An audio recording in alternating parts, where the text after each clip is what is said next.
নমস্কার বন্ধুরা, আমি মানভূমা মুন্না। আজকে আমার ব্লগটি সম্পূর্ণ অন্য ধরনের হতে চলেছে। যেসব মানুষেরা ভগবানকে বিশ্বাস করে, ভগবানের প্রতি আস্থা রাখে, আজকের এই ব্লগটি সম্পূর্ণ তাদের জন্য। পশ্চিমবঙ্গের পুরুলিয়া জেলার ঝালদা শহরের ঠিক পশ্চিমে 3 কিলোমিটার দূরে, অর্থাৎ ঝালদা ও তুলিনের মাঝে রাঁচি পুরুলিয়ার ম্যান রোডের ওপর একটি গ্রাম অবস্থিত। গ্রামটির নাম ঘাটজুড়ি। এখানেই রয়েছে বাবা বুচা মহাদেবের মন্দির। এই মহাদেব মন্দিরকে ঘিরে রয়েছে নানান কাহিনী ও রূপকথা। শোনা যায়, একদিন গ্রামের এক ব্যক্তি গোবরের স্তূপ থেকে সার তোলার কাজ করছিলেন। হঠাৎ তার কোদাল গিয়ে লাগে এক শক্ত জিনিসে, মাটির নিচে লুকিয়ে থাকা এক পাথরের লিঙ্গে। আর ঠিক তখনই ঘটে এক আশ্চর্য ঘটনা। সেই পাথরের লিঙ্গ থেকে দুধ বেরোতে শুরু করে। মুহূর্তের মধ্যে খবর ছড়িয়ে যায় চারিদিকে। গ্রামবাসীরা ভিড় জমায়।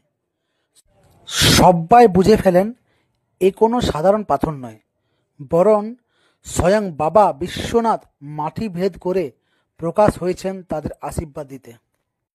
তবে কোদালের আঘাতে সেই সময় লিঙ্গটি খানিকটা চটকে যায়, আর সেই থেকেই সকলের মুখে মুখে নাম হয়ে যায় বাবা বুচা মহাদেব। আজও সেই লিঙ্গটি বিরাজমান রয়েছেন বাবা বুচা মহাদেব রূপে।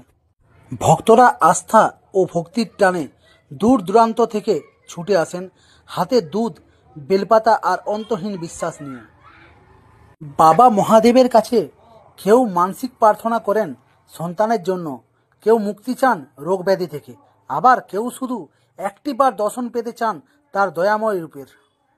মহাদেবের ভক্তদের কাছে এই স্থান যেন এক শক্তিক্ষেত্র, যেখানে ভক্তির স্পর্শে মন পবিত্র হয়, জীবনে আসে শান্তি ও সাহস। বা বুচা মহাদেব শুধু এক মন্দির নয়, তিনি এক বিশ্বাস, এক আধ্যাত্মিক আশ্রয়। ভক্তদের মুখে শোনা যায়, মনস্কামনা নিয়ে যে একবার এই স্থানে আসে সে খালি হাতে ফিরে যায় না। বাবা বুচা মহাদেবের কৃপা সবার উপর বিরাজমান করে। নমস্কার বন্ধুরা, আমি মানভূমা মুন্না। আজকে আমার ব্লগটি সম্পূর্ণ অন্য ধরনের হতে চলেছে। যেসব মানুষেরা ভগবানকে বিশ্বাস করে, ভগবানের প্রতি আস্থা রাখে, আজকের এই ব্লগটি সম্পূর্ণ তাদের জন্য। পশ্চিমবঙ্গের পুরুলিয়া জেলার ঝালদা শহরের ঠিক পশ্চিমে 3 কিলোমিটার দূরে, অর্থাৎ ঝালদা ও তুলিনের মাঝে রাঁচি পুরুলিয়ার ম্যান রোডের ওপর একটি গ্রাম অবস্থিত। গ্রামটির নাম ঘাটজুড়ি। এখানেই রয়েছে বাবা বুচা মহাদেবের মন্দির।